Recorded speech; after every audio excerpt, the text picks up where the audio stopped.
Nice beautiful doily there, round one. Go set it on the wing. So that gives me all the round doilies that I need for the round handhole covers, and I've got one of the square handhole covers done. Then I've got the doilies for the two strut attach fittings done. I need one more square. This would almost fit that way, but not quite, so I'm going to need one more square doily for the other square inspection cover. I'm going to make that 1 inch over the outside. Now, if I really wanted to make this really professional, I'd take something and stick in these corners and draw a radius on them.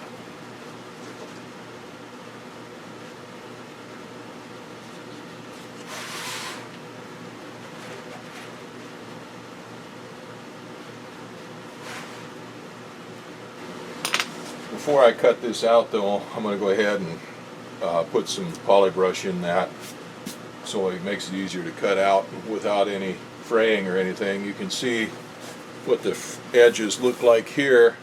If you cut it without anything, they just fray out like that. So we size that a little bit with some polybrush, then they'll cut nice and clean like I do to the rest of them. So I'm going to mix up some polybrush now and start putting some of those doilies in.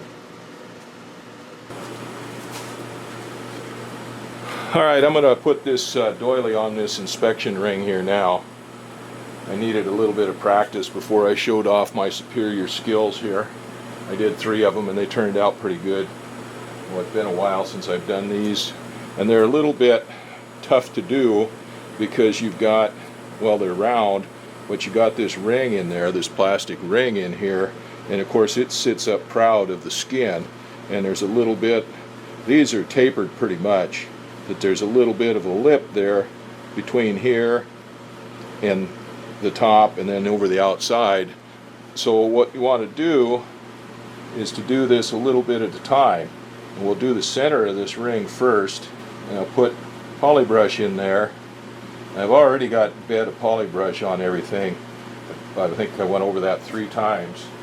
And then I've got polybrush in this doily, so it's a little bit stiff, but it's going to melt. The solvents in this polybrush are going to melt. So I want to put that in there and center it, and then just rub it in with the brush just in the center. I just put the polybrush in the center inside that ring and press it down with the brush, and that way the polybrush comes through it and softens the polybrush that's in the doily already.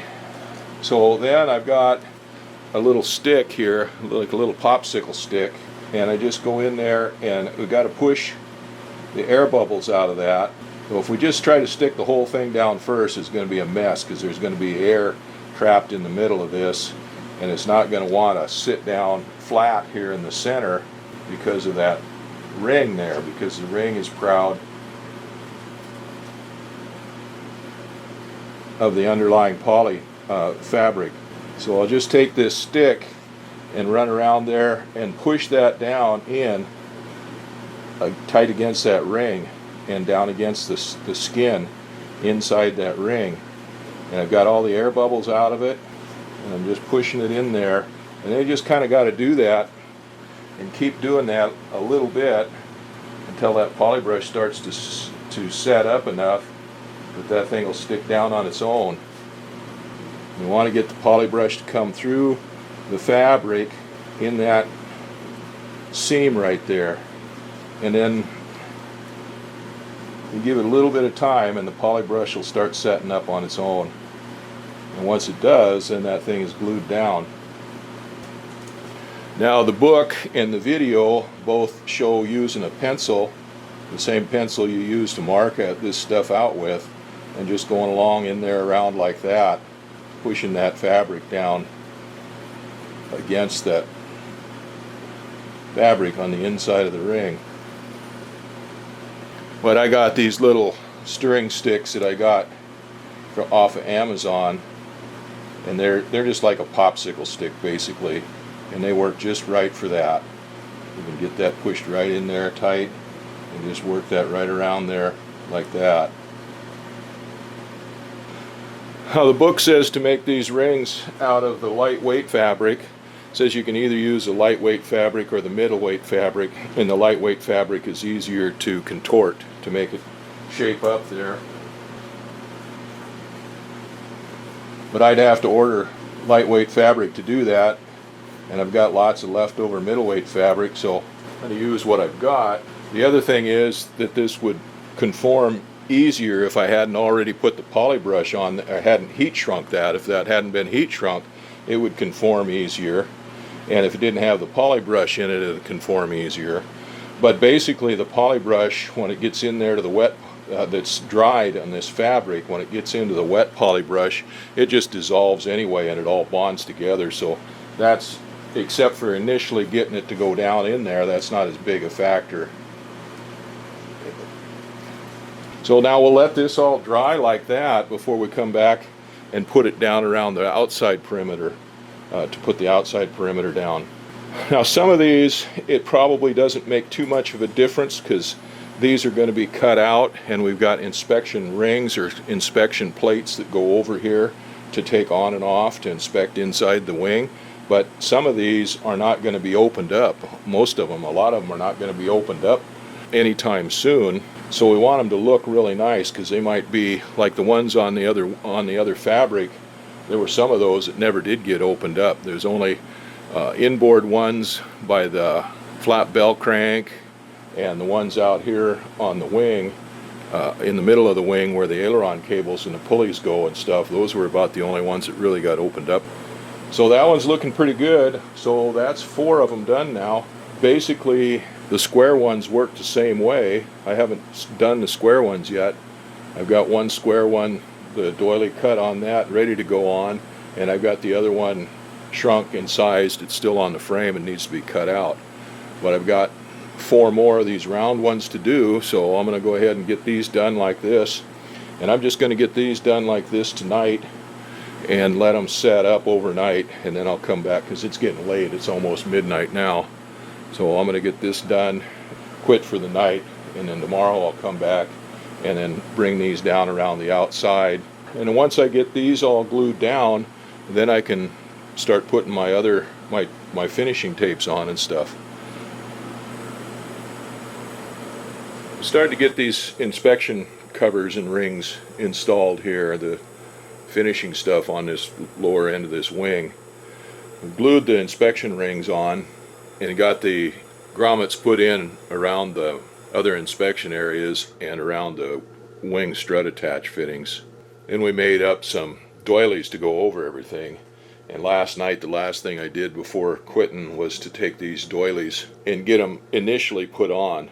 Going over an odd shape like this, you're going to have some problems with getting bubbles in it and not sticking down evenly and looking like hell when you're done and stuff. These inspection rings, it's not going to make any difference because the inside of them is going to be cut out, and there will be covers that go over the top of them. But on quite a few of these rings are never going to be cut out. They're going to stay there, and the only time they'll be cut out is if we need access in there into the wing for an inspection or repair or something like that. So we want them to look pretty good. You don't want them blistered up and stuff in there. Well, these are kind of semi-rounded. They're flat on the bottom, so they glue down flat to the fabric, but they're rounded on the top and they stick up a little bit. So it's going to be a little bit tough getting the fabric to fit down there nice and even. Well, the first thing I did was to stick those down in the center. I laid out a bed for these after we glued the rings down, marked where the doily's going to go, and laid out a bed for these as I was laying down the bed for the rest of the finishing tapes. Then I cut out the doilies last night and put those in, and again put those in the center and just glued them down in the center. Now these weren't too bad, but those square ones or those rectangular ones, they're a pain in the butt because these are tapered. They're tapered down almost to a sharp edge to here on the outside and on the inside, but those rectangular ones are 90 degrees. Anyway, they were kind of a pain in the butt to get in. So I let those sit overnight, and one of the advantages that I have here is the temperature, and it can be kind of a disadvantage too. But it's an advantage in one respect because the temperature here in the basement is staying right around 60 degrees. Now the outside temperature is warmed up and we're able to maintain 60 in here with the heater overnight. But even during the daytime and even overnight with the door open, when I was letting all this stuff flash off and the fumes flash off and stuff and getting fresh air circulating in here, it still didn't get below about 55 or so in here. The book says not to use this below 55 degrees, but at that low temperatures, the solvents flash off slow. This is fairly slow reactant. So that makes a pretty good advantage in several respects. One, it gives you more time to work on all this stuff, like laying these beds down here. I can lay it out and it doesn't just immediately start flashing off the solvents in there and worry about brush strokes on it. And so even though I've gone over these and then they sat overnight, the brush strokes flowed out of them pretty good. So there's not a whole lot of roughness in them and whatnot. Now the disadvantage is it takes a while for the solvents to evaporate out of those. So we've got to let everything sit for a longer period of time before you can come back and start working on it again. Anyhow, I've let these doilies sit overnight and they're set up pretty good in the center of here. I just went over them with a little hobby iron at about 245, 235 degrees or so, because these were sticking up at an angle like this. And so I just went over them with a hobby iron and kind of pre-shaped them for the form. And now I can go and take the poly brush and finish gluing these down. And when I take the hobby iron on them after they're glued down, they'll shape up pretty nice. So I guess it's time to do that. I better put some gloves on, and I had some extra poly brush left over from last night. I had let it sit overnight. Even though I had a lid on it, I put a little bit of reducer in it to help reduce it down a little bit. And one of the things I'll note is that these gloves, exam gloves like the doctors use and stuff, they do seem to work better for this than the nitrile gloves.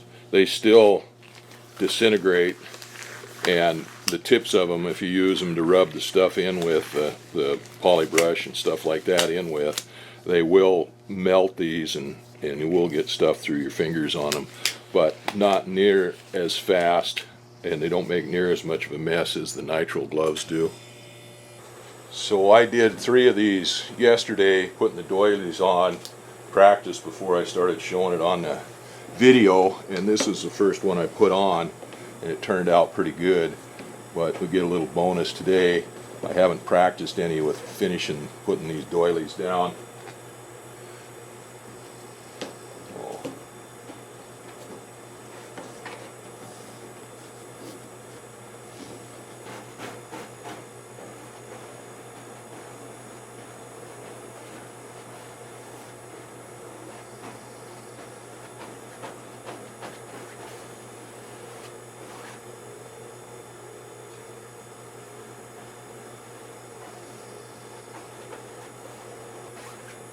Alright, that went pretty good. Well, I guess we'll go work on another one.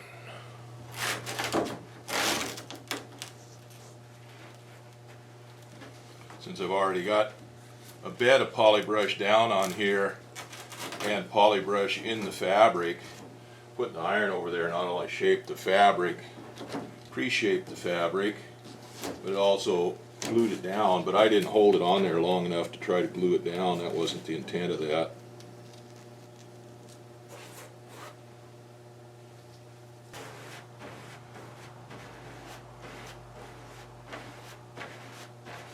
You got bubbles in there.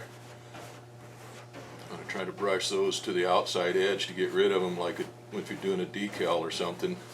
I always used to have a heck of a time doing that with decals back when I was a kid, doing models and stuff and putting decals on the cars.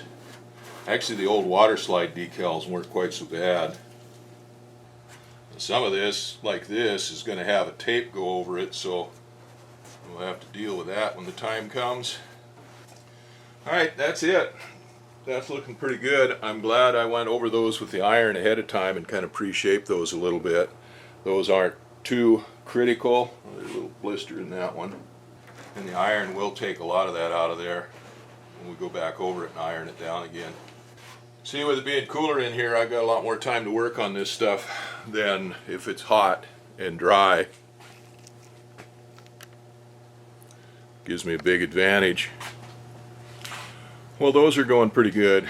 Got all the ones on the aft section of the wing done.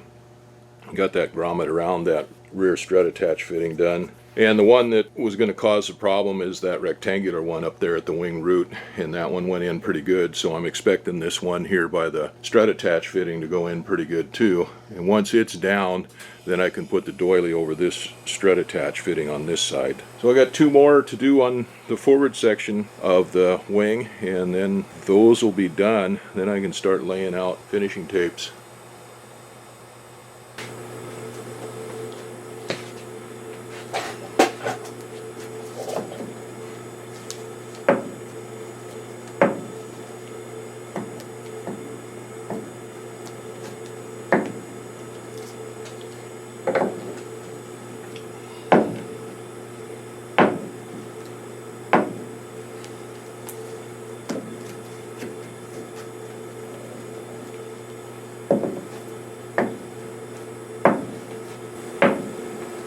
I got all the inspection cover grommets and doilies and stuff all put on, and then I laid out and cut the finishing tapes here. Got those laid out.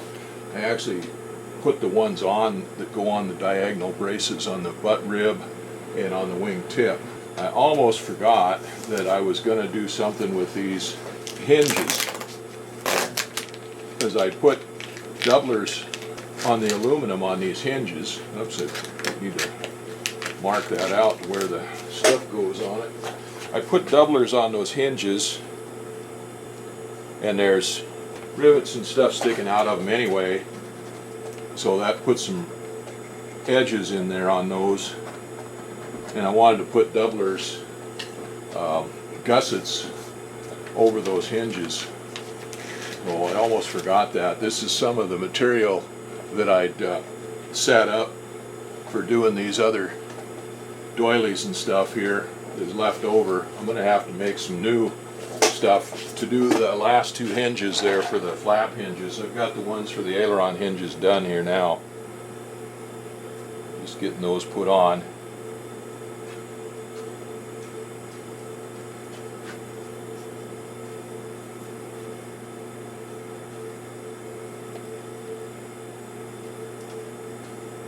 In fact, this is the last one.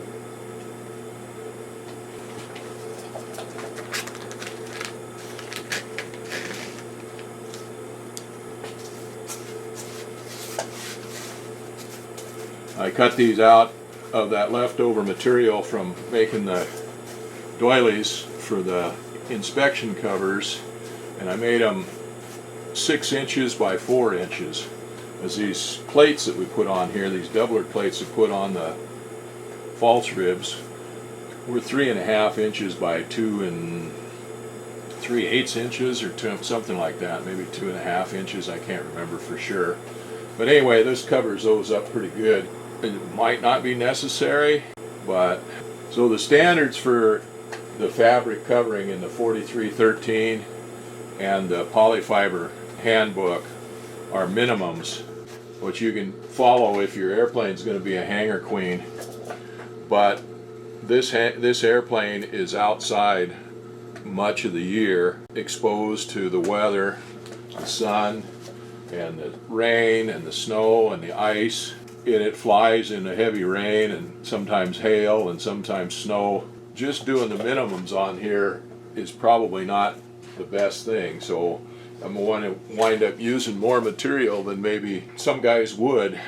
Now, this airplane I bought from the company that rebuilt it, and they build a lot of airplanes, and now they're certified with their own airplanes that they make. But when I bought it, this airplane was being built for the owner of the company, and it was supposed to be built as a real lightweight airplane for, short takeoff and landing and stuff like that. It wasn't necessarily built to last a long time, and it wasn't built to operate in the bush and whatnot. So maybe the fabric and stuff like that, things on it weren't as heavy as they would have been for normal operating a working airplane. But that's what we're making now, is a working airplane. So I might be doing some of the stuff on here that people might not think needs to be done, but considering that this is a working airplane, like I said, out in the environment, 9 months out of the year, it's outside in the weather. It's better to have it. A little more stuff on here than not enough. Well, anyway, I got to make up some more of this fabric for the doublers. I just ran out of it. I scabbed together all I could, and so I'm going to make a doubler for that outboard flap hanger hinge and the inboard flap hanger hinge. Anyway, that cleans up those aileron hinges. The other doublers are going to go on here, like this attach point for the jury struts. We've got the pitot static tube here and a couple other things, and they're all going to go on after all the tapes and everything are on. They're going to go on top of those. Well, I can go ahead and start taping this now.